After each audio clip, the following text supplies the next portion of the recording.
দেখ দেখ ভোলা, আর নিতাই দেখ, ওপরওয়ালার খেলা দেখ। এই রৌদ্র ছিল, আর এই দেখতে দেখতে বৃষ্টিও শুরু হয়ে গেল। হ্যাঁ রে দাদা, এখন ধানের বীজগুলো জমিতে ছিটিয়ে দিলেই হবে।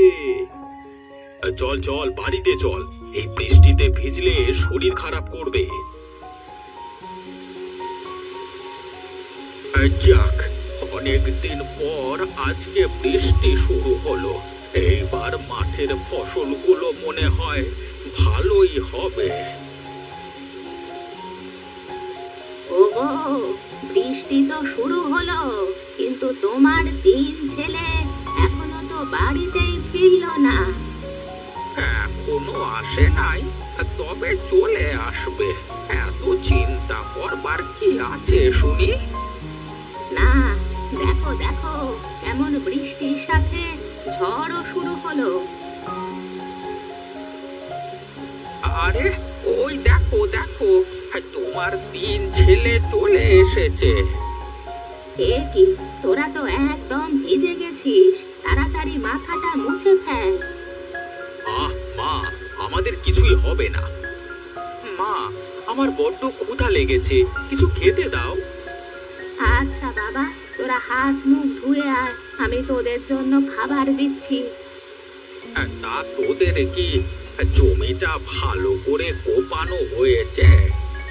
হ্যাঁ বাবা, আমাদের জমি কোপানো শেষ হওয়ার সাথে সাথেই বৃষ্টি শুরু হয়েছে। এই জন্যই লোকে বলে, ওপরওয়ালা যা করে ভালোর জন্যই করে। আচ্ছা বাবা, তোরা যা, ভিজে কাপড় ছেড়ে শুকনো কাপড় পরে খাবার খেতে আয়। আচ্ছা শোন, তোদের সাথে আমার কিছু কথা ছিল। কিরে, তোর আবার কি কথা? আমি ভাবছি এবার আমার জমিটুকু আমি বুঝে নেব। আমি আর তোদের সাথে চাষ করব না, আমার মতো করে আমি চাষ করব। নিতাই, তুই এসব কি বলছিস? তোর মাথা ঠিক আছে তো? কি রে নিতাই, এখন যদি তুই এসব কথা বলিস তাহলে তো বিয়ের পর আমাদের চিনবেই না। তা তোমার যা ভাববার ভাবুকা, আমার এটাই শেষ কথা। কাল বাবাকে বলে জমি ভাগ করে দেবে, এই বলে দিলাম। বেশ বেশ, তুই যেহেতু একসাথে আর কাজ করতে চাস না, তাহলে ঠিক আছে, আমিও তোদের সাথে আর চাষ করব না। কাল সকালেই বাবাকে বলবো সবকিছু ভাগ করে দিতে।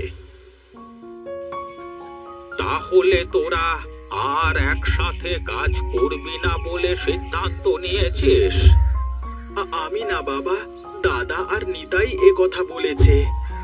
শোন বাবা, তোরা আমার তিন যমজ ছেলে, তোরা তিন ভাই একসাথে কাজ করলে সেটার অনেক উন্নতি হয়। তোরা যদি একা একা কাজ করতে যাস তাহলে তোদের অমঙ্গল হবে। আমি এই মঙ্গল অমঙ্গল বলে বিশ্বাস করি না। আমার জায়গা জমি আমাকে বুঝিয়ে দাও বাবা। ছোট যেহেতু এই কথা বলছে, তাহলে বাবা তুমি আমাদের সব জায়গা জমি ভাগ করেই দাও। বেশ, ঠিক আছে, চল তাহলে।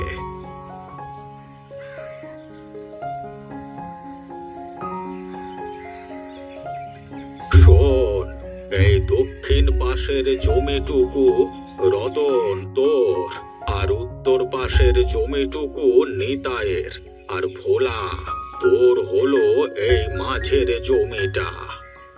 ঠিক আছে বাবা। এবার দেখি কে কত ভালো ফসল ফলাতে পারিস। আমার জমিতে ওদের থেকে বেশি ভালো ফসল ফলাতে পারবো, তুমি দেখে নিও বাবা। ঠিক আছে, এখন তোরা তোদের মতো করে চাষ কর, আমি চলি। যাক, আমার মনের কথা তুই বলে দিলি। আমি তোর মনের কথা বলে দিলাম মানে? আমি ঠিক বুঝলাম না। আমিও অনেকদিন ধরে চাচ্ছিলাম যে তোদের থেকে আলাদাভাবে কাজ করতে, কিন্তু বাবার কাছে বলতে সাহস পাচ্ছিলাম না। কিন্তু দাদা, এটা কি ঠিক হলো? আমরা তিন ভাই একসাথে কত আনন্দে কাজ করতাম, আর কত সুন্দর ফসল ফলাতাম। হ্যাঁ, তুই ভোলা তো ভোলাই, তুই কোনোদিনই বুঝবি না, বুঝলি?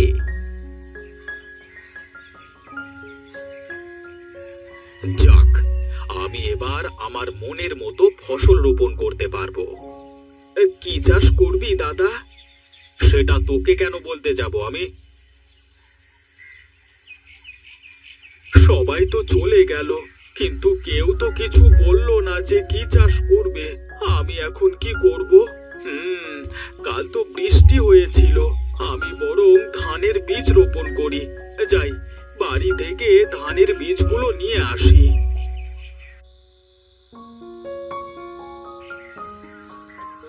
ও বিমল খুড়ো, তা কোথায় চললে গো? আরে এদিকে এসো, তোমার সাথে কিছু কথা আছে।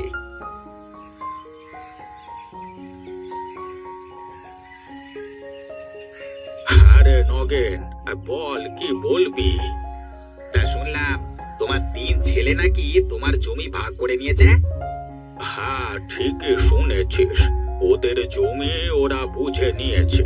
এটা তো অনেক ভালো হয়েছে। এটা তুমি ঠিক কাজই করেছো, বুঝলে? তা বলছিলাম কি, দেখো তোমার ছেলেরা এখন তোমাকে ভুলে না যায়।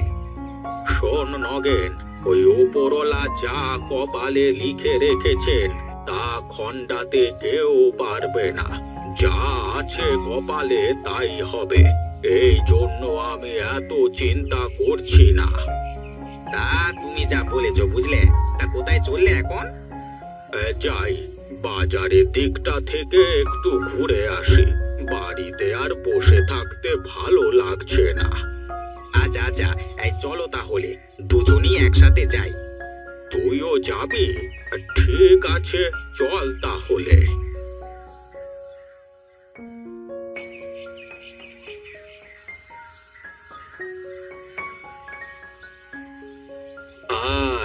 এই বেগুন চারাগুলো লাগানো প্রায় শেষ।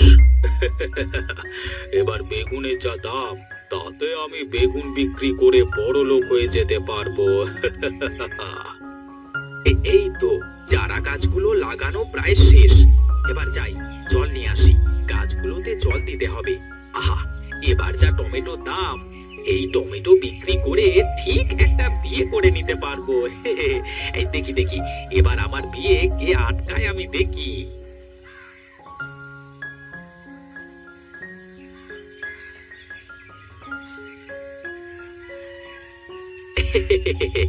কি রে ভোলা, তুই ধানের বীজ ছেটাচ্ছিস?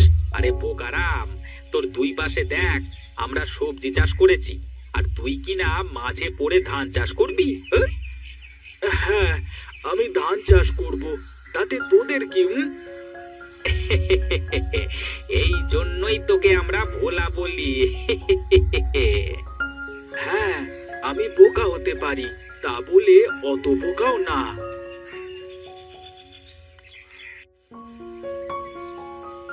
ওগো, ছেলে 3টা কি শুরু করলো বলো তো? শোনো, তুমি অত চিন্তা করো না, ওরা বড় হয়েছে, ওদের ভালোটা ওরা বুঝতে শিখেছে, বুঝলে? এসব কি বলছো তুমি? ওরা যে 3 জমজ ছেলে, ওরা একসাথে কোনো কাজ না করলে সেই কাজ যে কখনো ভালো হবে না। সেটা কে বোঝাবে ওদের? আমি বা তুমি ওদের বোঝাতে গেলে ওরা কখনো সেটা বুঝবে না।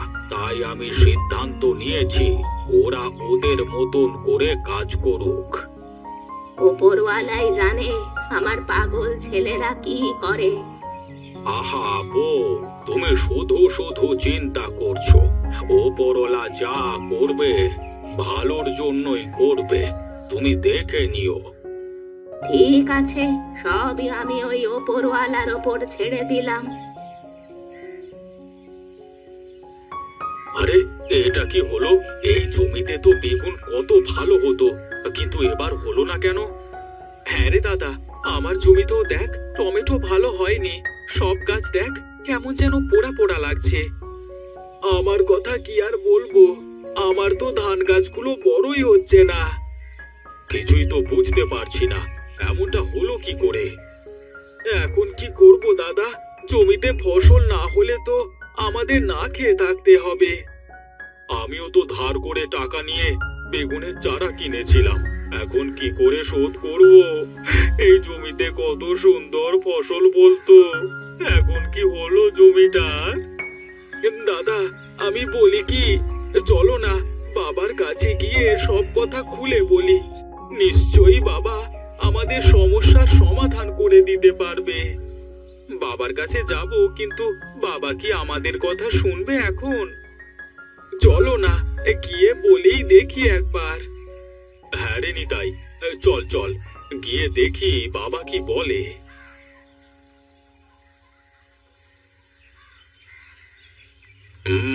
আমি জানতাম তোরা কখনো আলাদা আলাদা হয়ে জমিতে চাষ করে কোনো ফসলই ফলাতে পারবি না। কিন্তু বাবা, এমনটা কেন হবে? আমরা তো জমির সব ফসলের যত্ন নিয়েছি, সার জল সব ঠিক মতোই দিয়েছি, তাহলে এমনটা হলো যে? এটাই তো রহস্য। শোন বাবা, তোরা তিন ভাই যতক্ষণ না এক হয়ে কাজ করবি ততক্ষণ তোদের কাজের কোনো সফলতা আসবে না। তোরা যখন ছোট ছিলিস তখন ঋষি এই কথা বলেছিল, তোরা কখনো যদি ঝগড়া করে আলাদা হয়ে যাস তখনই তোদের ভেতরে অভাব দেখা দেবে, কোনো কাজের সফলতা আসবে না। আমি বুঝে গেছি। দাদা চলো, আমরা আজ থেকে আবার তিন ভাই এক হয়ে মাঠে চাষ করব। হ্যাঁ রে, তুই ঠিকই বলেছিস। দাদা, আমার ধানের বীজ ছেটানো শেষ। দেখ দেখ দাদা, আমাদের কাজে খুশি হয়ে ওপরওয়ালা কেমন বৃষ্টি দিচ্ছে। হ্যাঁ রে হ্যাঁ, তাই তো দেখছি। চল চল বাড়িতে যাই।